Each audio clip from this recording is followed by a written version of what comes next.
Ladies and gentlemen, dear viewers, welcome to Talking Point, your debate program on the current issues of Burkina Faso. For this edition, we have two major issues on our discussion table. So the first concerns is the extradition of former head of state Paul-Henri Sandaogo Damiba from Togo, and the second focuses on the new reform introduced into the justice system, which is about the traditional court. For this debate, I have here on the platform two guests. The first one is Mr. Traore Ibrahim, a professional interpreter. Mr. Traore, welcome. Thank you, Zomri. And the second guest is also a professional interpreter, Mr. Sisse Mamadou. Welcome, Mr. Sisse Mamadou. Thank you, Mr. Zomri, and greetings to you too. Thank you for being with us today. Do you remember on January the 17th, Togolese authorities officially handed over the former head of state, Paul-Henri Sandaogo Damiba, to the judicial authorities of Burkina Faso following the formal request from Ouagadougou. For those who don't know, former head of state Paul-Henri Sandaogo Damiba is the one who handed the power of the elected president Roch-Marc Christian Kabore on January 2022. So Paul-Henri Sandaogo Damiba is officially accused by the government of money laundering, embezzlement, and other charges. His name was also cited on the attempt of a military coup foiled by the current government. In early January, the authorities announced that they had uncovered an alleged military attempt and arrested some people who confessed and cited his name. So now I invite you to listen to this report. Burkina Faso has reached a major milestone in the judicial proceedings involving former head of state Paul-Henri Sandaogo Damiba, following a complaint filed on January the 5th, 2026, with the public prosecutor at the Ouaga I High Court, alleging serious offenses affecting the security and stability of the state. The prosecutor referred the case to an investigating judge. The allegations include misappropriation of public funds, corruption, illicit enrichment, money laundering, and incitement to commit criminal offenses. On January the 6th, 2026, a formal judicial investigation was opened. The investigating judge issued an international arrest warrant against Paul-Henri Sandaogo Damiba and initiated international judicial cooperation with the Republic of Togo to secure his extradition. On January 16, 2026, the investigating chamber of the Lomé Court of Appeal ruled in favor of the extradition request. Extradition was carried out on January 17, 2026, when the former head of state arrived in Ouagadougou to face the charges brought against him. In an official statement, the government of Burkina Faso expressed its appreciation to the Togolese authorities for the effective judicial cooperation, highlighting the strong relation between the two countries and their shared commitment to the fight against impunity. Mr. Traore, Mr. Sisse, now we come on the table. We have that current information about former head of state Damiba handed over to our authorities. What is the appreciation that you make from this news? Okay, thank you, Mr. Zombre. First of all, greetings to all active viewers from inside Burkina Faso and abroad as well. Okay, about now the extradition of a former president, one of the topical news of this early beginning of 2026 in January. My appreciation, I will just comment on not legal or judicial aspect. I'll comment like an ordinary man who has lived here in Burkina Faso too and has his viewpoint, his modest viewpoint about extradition. what we can have in mind is that things went very, very quick. We started from hearsay first, and a call from the population to resistance by the 2nd and 3rd of January 2026. And then we spent our time gossiping on social networks about a foiled coup d'etat. Meanwhile, we have a perception now that the two governments have been quietly working, collaborating behind the scene. Because from the 2nd of January and the 3rd of January, up to the 16th or 17th, we didn't get any official statement about the extradition. Up to this final press release from Togolese government on the 17th, if I'm not mistaken, stating this. They received a request from our government with an international arrest warrant attached and requesting for sure the extradition of former President Paul-Henri Sandaogo. After examination or assessment, they positively responded. This was then the first confirmation of the extradition of Paul-Henri Sandaogo. One day after, our government too, through the Ministry of Justice, had a press release confirming a kind of endorsement of what was been said before by the government of Togo. This is how then things went. This is the course of the event. To me, as an ordinary man, I think it was very quick. Sign of what? Good diplomacy. When people were, or while people were gossiping on social network and giving their hearsay comments, the two governments were collaborating. A good sign of collaboration on diplomatic point of view between the two states, a good cooperation between the two governments, and above all, a good relationship between the two head of states. I mean, President of Faso, Captain Ibrahim Traoré, and his counterpart of Togo, for Nyasingbe. This is what we observe. This is what we can say first about this extradition. Now, wait for your answers to get into some details in case we have. Thank you. So thank you very much, Mr. Sisse. Mr. Sisse said, mentioned the gossiping on online gossiping about the arrest of former head of state President Damiba. That rumor was later confirmed. So what is your point of view about this fast-speed collaboration between Togo and Burkina Faso at judiciary, diplomatic, and why not at the governmental level? Okay, thank you, Mr. Zombre. So I'm honored to be one of your guests on this TV station to give my standpoint on the current news of my country, Burkina Faso. First and foremost, let me extend my greeting to all your TV viewers and followers, because our TV is also online.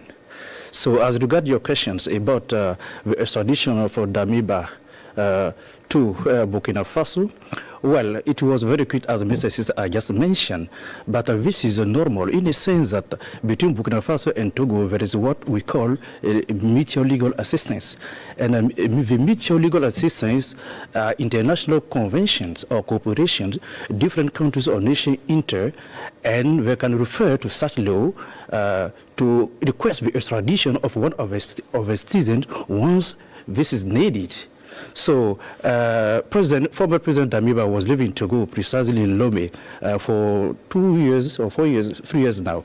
So he was mentioned as one of the perpetrators or instigator of a supposed attempt to say state security of Burkina Faso, and also for public fund embezzlement, illicit enrichment, and also incitement to commit crimes and offenses.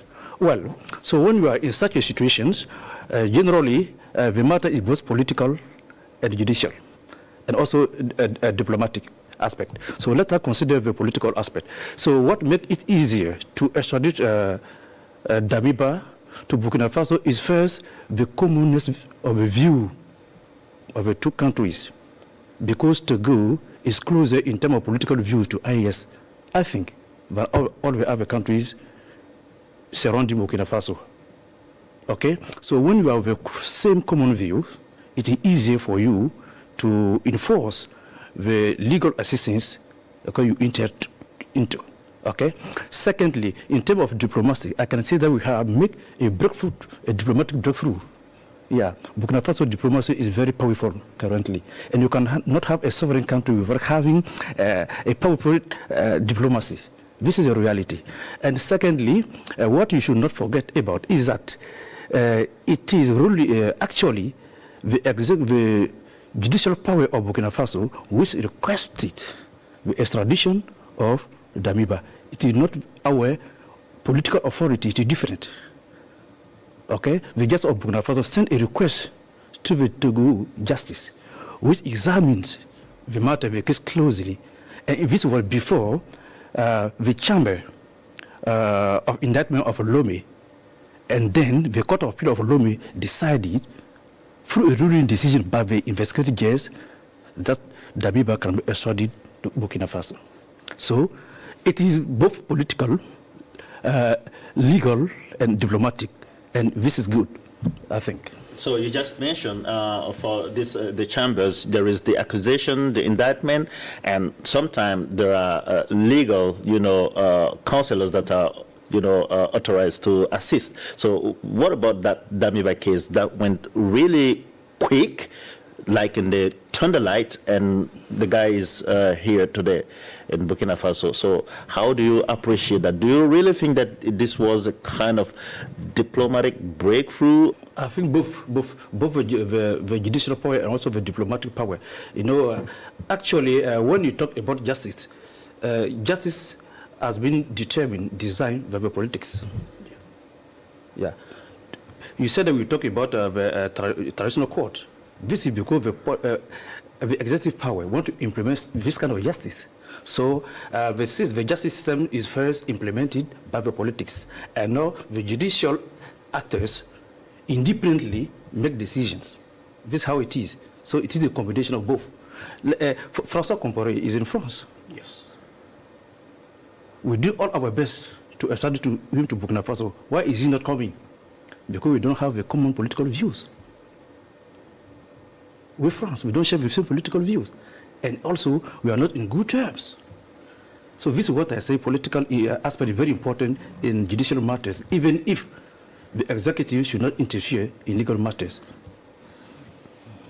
So, according to you, what are the different charges that are against former head of state Damiba? We all cited, embezzlement and some money laundering that was officially stated in that press release and that formal request sent to the Togolese government. So, according to you, is there any other charge? At that point, we'll just keep to official statements because we have prosecution ongoing. We'll get probably informed for further details about the charges. The main one, the attempt of coup d'etat, and then misappropriation of public funds, etc. These are the main. We have some of the charges. But since the prosecution is ongoing, certainly we have details further.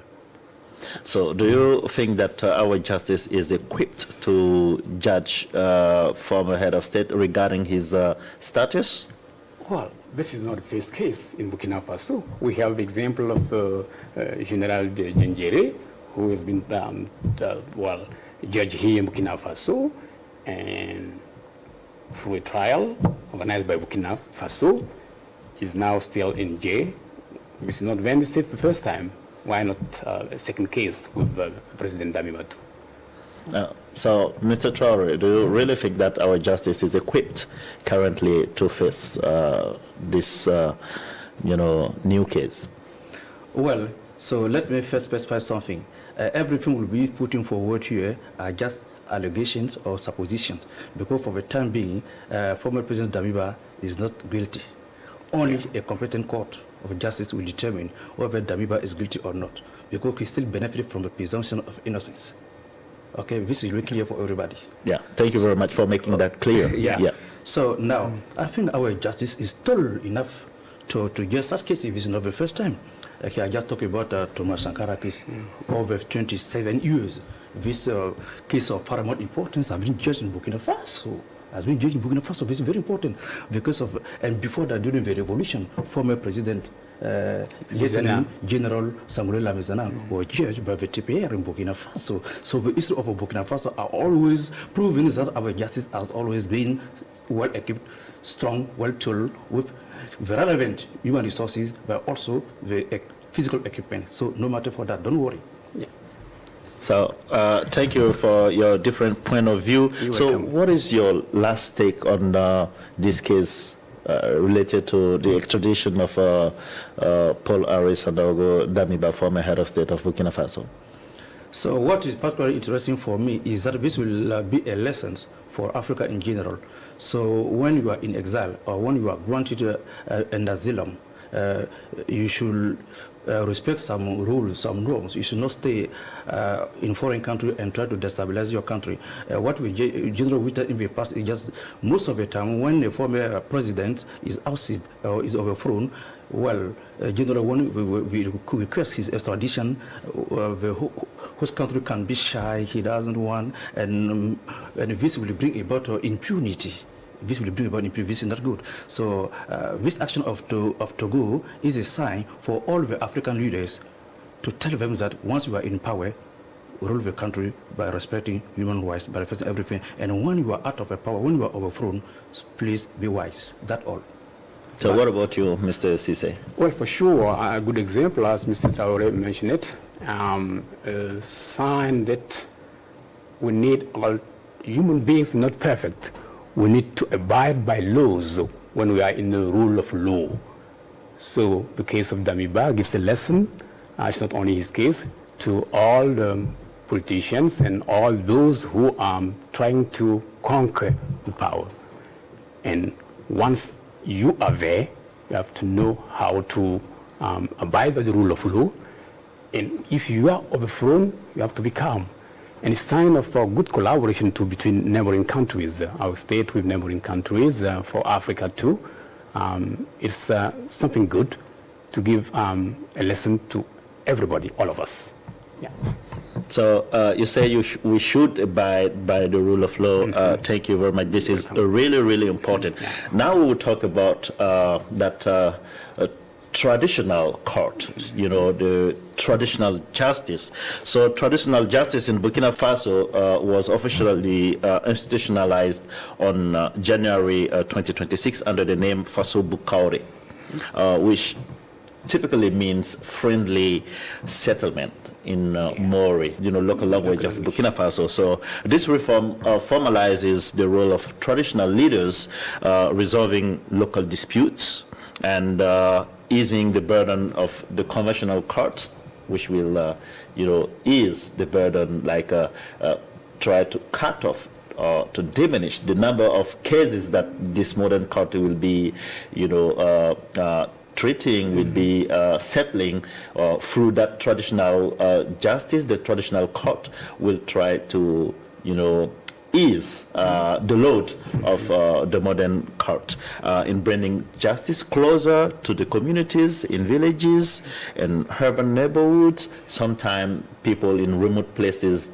don't really understand the way the modern justice is working. Sometimes they think it's too slow, not that effective enough according to them. And by ruling, you know, institutionalizing this traditional court, the government want to, you know, cut, you know, that gap between the people and the justice. What is your take on this institutionalization of this traditional court? Zomre, to be honest, I'm very proud of this justice, which is now implemented by the authority of Burkina Faso to deal with some matters, some cases in the villages. So first of all, this is the legacy of our ancestors. Before colonization, justice existed in Africa. Africa was not a no-justice society. Justice existed. And our justice system should be the middle of our realities, of our values, of our ethics, of our principles. When you consider modern justice, it is totally different from our reality. Sometimes our modern justice seems to be unfair with Africans. Modern justice seem not to be a correct justice with Africans. So the implementation of this traditional court of justice will bring people closer to the justice, as you said, people closer to litigant closer to the justice. And this is very important. Additionally, far more importantly, the traditional justice is a system which lays emphasis on reparation rather than punishment or sanctions. Okay, they put human being at the center of everything. They consider the dignity of a human being. Today, you have made a mistake. It is a fault. This does not mean that you are bad forever. So this is what we call restorative justice. This considers your dignity. And this lay emphasis on reparations instead of sanction or punishment. It also lay emphasis on dialogue and discussion instead of jail or prisons. Because dignity of human beings is very important in such kind of justice and this is Africanness. What about you, Mr. Yes, well, I'll go say probably the same thing Mr. Traore pointed out. First, as coming back to our traditional values, this is an important aspect for us. We have dropped many of them because of modern society. Coming back to, it's the kind of an exception we have now. The mainstream justice was imported. It was not our justice. We used to have justice here in Africa too, before the arrival of colonizers, before the arrival of white people. Now, how to make it possible for our people to benefit from this old value we used to have here too. This is the first point. Second point is an extension, as I said earlier, a kind of decongestion of mainstream or modern justice, because there is going to be run by traditional leaders, local areas where generally people have difficulty to get access to modern justice because they are remote places or they take time to do this. It seems to be too much long for them. This is the second point. Another point is the main difference, I think, is laying emphasis on mediation in Africa.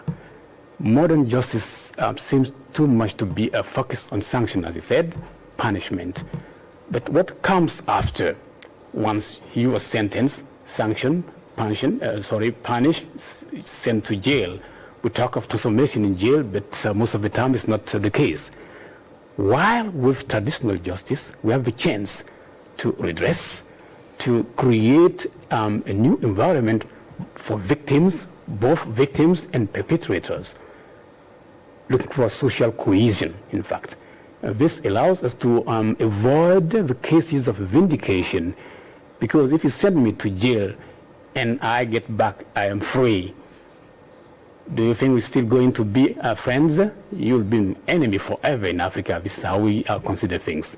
So let's talk about this vindication. Through the eyes of the traditional court, if I do something wrong to you, and we go through that traditional court in a very amicable, dispute settlement, does it mean that I gave up?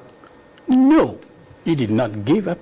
You'll be, you get your reparation too, but the perpetrator, what is he going to do if he has to be seen like a focus in the society? No, we're looking for social cohesion too. It's the way this punishment is not the focus point, in fact, in traditional justice. We repair and we create new context, new environment for living together, in fact. So thank you very much. Repairing, creating a living condition for peace in the society, which is one of the objectives of this institutionalization of this traditional court, traditional justice. So do you really think that traditional justice can repair and also restore the quietness, the peacefulness of a society, for example? I think traditional justice have all of the power and all of the elements to restore peace, justice, and even security.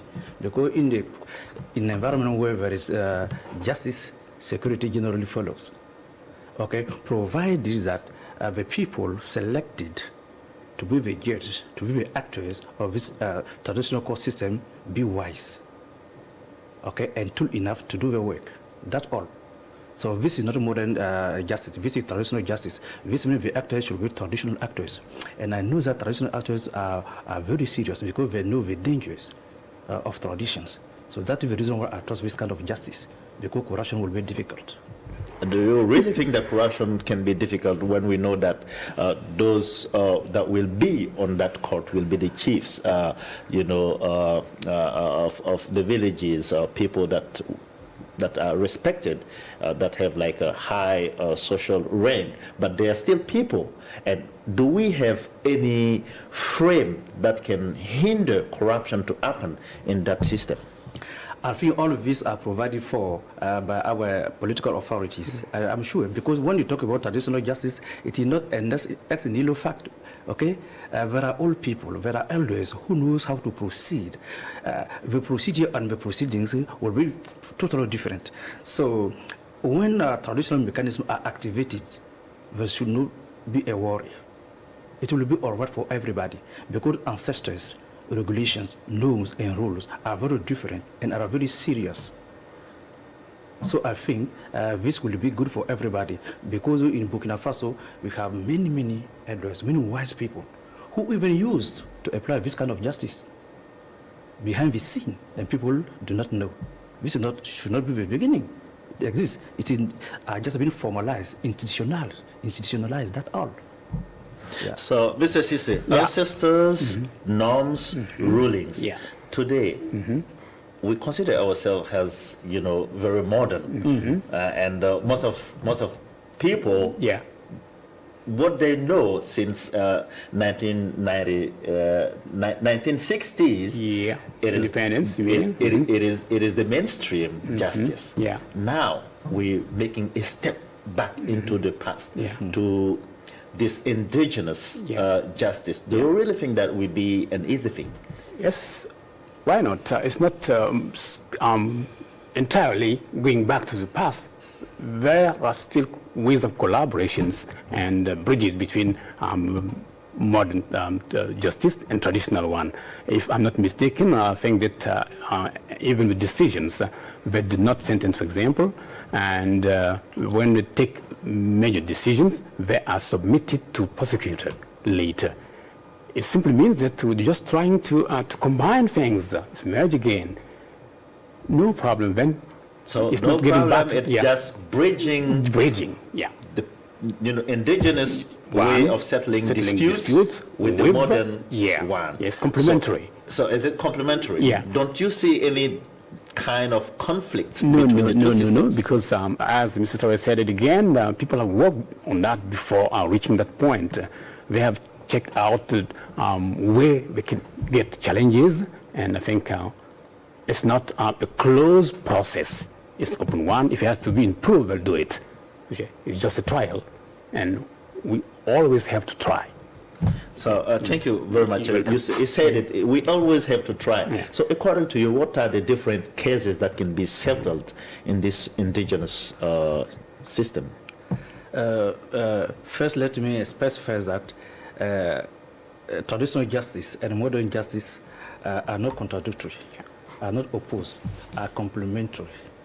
Okay, and if the traditional justice is not coming, okay, to attack the modern justice and vice versa, but we're working together. There will be some kind of collaborations, some clauses which will determine the level of intervention of both justice. So this is clear for everybody. Now, the different cases of this traditional court of justice can handle or settle can be inter alia, theft in villages, animal theft, okay. Breeders and farmers, most of the time, inter in conflicts, and this is sometimes very dangerous. And also some divorce cases between a wife and her husband. Yes. This can be a problem. And traditionally speaking, this mechanism can be activated to solve this problem very easily. Land disputes too, very easily than modern justice. Also, land disputes. Most of the time, this is also a reality in our villages, in our counties. So, when we call the owners of the land owners and also the elders to discuss such issues in the village, the solution is most of the time amicable, because it is out of a court decision, and this allows them to live peacefully in the future later. That's the reason why African justice, I think, is the best. Because after the problems, you remain friends and brothers, and I like it. Yeah. Okay, that's true after the problem. So friendship and brotherhood would stay. So, Mr. Cisse, how do we enforce a decision taken by this indigenous court? I just said it some minutes ago. A decision taken by this court are submitted to the prosecutor to enforce them, in fact.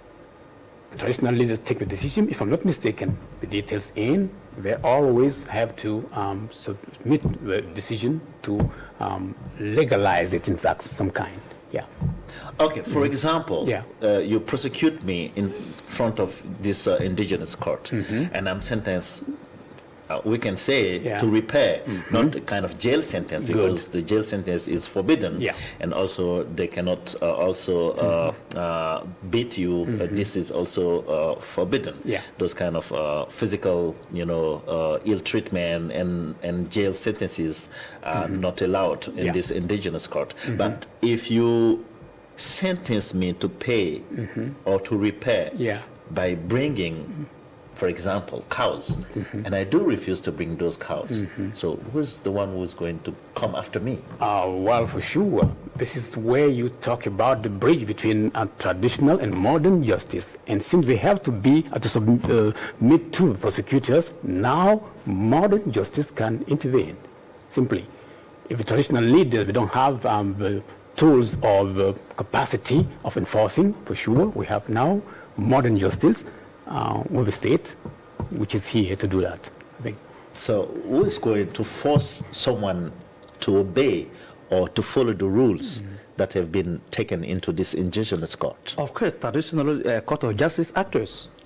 In modern court of justice, you also have some actors. It will be organized. I'm not sure that it's just a decision like that, and people will organize themselves independently. No, there will be norms and regulations which allow for the implementation of the justice, and the conditions are determined by the law enforced. So the government said that those that will be on that, decision makers in this indigenous court, they will not have salaries, they will not have wages, they will not be paid at all. But nonetheless, they will have like a kind of, administrative fees. So the fact that they will not be paid, is it not putting them into a condition of vulnerability? I'm not sure. A white person is a white person. If you are paid, depending on your cause, we can also corrupt you easily. But if you are doing something for free, for own convictions, for people's good, no matter what they would propose, you won't accept. We are talking about wise people. We are not talking about corruptible people. It is not modern justice. In modern justice, corruption is easier than in the traditional justice. Because why that? This is what I say. Traditional mechanism will be activated. Which one? What kind of mechanism? Mechanism. Wait and see. Yeah, Mr. Cisse, what kind of mechanism? They don't have police, they don't have gendarmerie, they don't have military to enforce a law, a decision. What kind of mechanism can they activate? Something different to, enforce the law too. We have respect to make prevail. Everybody knows everybody in the villages, in the localities then. So it used to be like that in the past. Why do you think that it won't be possible? Even if we have entered a modern society, we still have our values, and we say traditional leaders. They are valuable personalities. They are not chosen at random. they become traditional leaders, a chief, because they deserve most of the time this position. You understand? As Mr. Torres said, so we, a human being, we want to say 100% not corruptible, but we are most likely not to fall into these cases of corruption. Okay?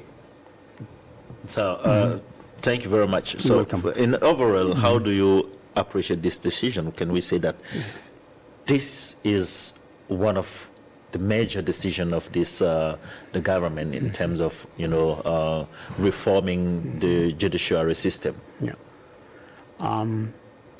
It's a courageous decision because this is not the first time they're trying. I think even during the revolution of Sankara, they tried, but they couldn't pass a law on that.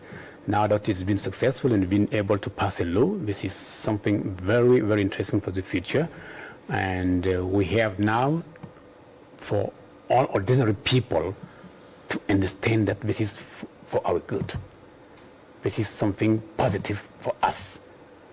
And they know it's positive for them, because those who have already encountered modern justice, they know what happened there. If you have a chance then to get another opportunity, not to be sentenced totally for some little breaches, well, I think it's to be encouraged. Something good then for a good decision, a courageous decision, and we just have to pray for the actors to be enough good in the positions. So praying for the actors to be enough wise. And do you really think this is a courageous reform? Yeah, it's indeed a courageous reform, Mr. Zombre. I dare tell you, maybe this will even be the first political decision of Africa in the judicial system. Yeah. So we'll be having now two kind of court, traditional court of justice and modern court of justice. This is the first time in Africa as such things are being formalized, and I like it. So far more importantly, don't neglect that, as I told you at the very beginning, before colonization, Africa was not a no-justice society. It is not new. It is just an update. It is just an update. Because when you claim to be a sovereign country, a sovereign nation, you cannot be copying everything everywhere. You must be yourself, remain yourself, discover yourself, and make other ways. And this is what we are trying to do. How do we put a mechanism to avoid any type of abuses in this system? Well, let me first talk about modern justice. In modern justice, when a case is settled, a judge, and when the litigant is not satisfied, he can appeal to a court of appeal. And the court of appeal will make the final decision. It is the same in the traditional court of justice. If there are abuses and there are other things which are not Catholic enough, there will be other people who are wiser to make the final decision. As I told you, wait and see. And I thought this kind of justice. So the appeal is also possible in the traditional justice. Do you think that this is a layer to kind of prevent any type of abuses? Yeah, why not? Like in any kind of justice. Anyway, this is traditional justice. We used to have it here. We had some almost similar cases, but not the same cases. We call transitional justice, generally in post-war countries. We had it in Rwanda, I think, and in Liberia too. But it's different from what we have here. So everything is, in fact, done to get it, to make it good justice, a very good one, because we're not going to make an extension for modern justice for nothing, or to repeat the same, limits or the same fault that we can find with our modern justice. If we have done this extension after reflection, it simply means that certainly we are likely to have something very good from out of this. Final question, don't you think that people will abandon the mainstream justice for the traditional one, because there is no punishment, there is no physical coercion? No, jail, not at all. Stop it here. Yeah. We can't abandon, because it's specifying it local, rural areas. If you are someone who can benefit from modern justice where you live, no, you cannot live there and go back to your village because you want to benefit from, no sentence, etc. No. There are limits, there are boundaries set, in fact. No, there is that boundaries. They say that it's free. You can appeal if you want. Yeah. If we are in dispute and then we agree to go there, then we can go there. So don't you think that this will kind of, make people live the modern justice? Because if it's up to us to decide whether we want to go through the mainstream or the traditional indigenous court. So, but if we decide to settle it in a very amicable way, so then we go to the indigenous court. Don't you think that people will leave that modern justice for this indigenous court? No, they will not leave. It will bring, well, the congestion, as I said earlier, of modern justice. Simply, it makes things easier, justice accessible to everybody. That's all. What about you, Mr. Traore? I simply think that the implementation of a traditional court of justice will help clear the backload of modern justice. And modern justice will be faster in processing the cases, in handling the cases. This is an advantage.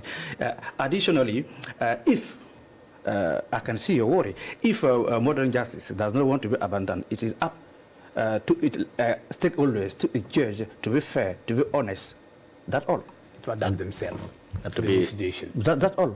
And also to fast track To fast track the Yeah. cases. Cases. That's all. Yeah. Okay. That's actually very complementary. Yeah. So this is well said. Traditional justice and modern justice are not in conflict. They are just in complementarity. Ladies and gentlemen, this is over for this table of discussion. Today we had two major concerns. The first one was related to the extradition of former head of state Paul-Henri Sandaogo Damiba, and the second concern was about this indigenous justice, a new reform introduced into our judiciary system. We had today on our platform Mr. Ibrahim Traore and Mr. Mamadou Cissé. Two of them are professional interpreters. Ladies and gentlemen, thank you for watching us. See you next time.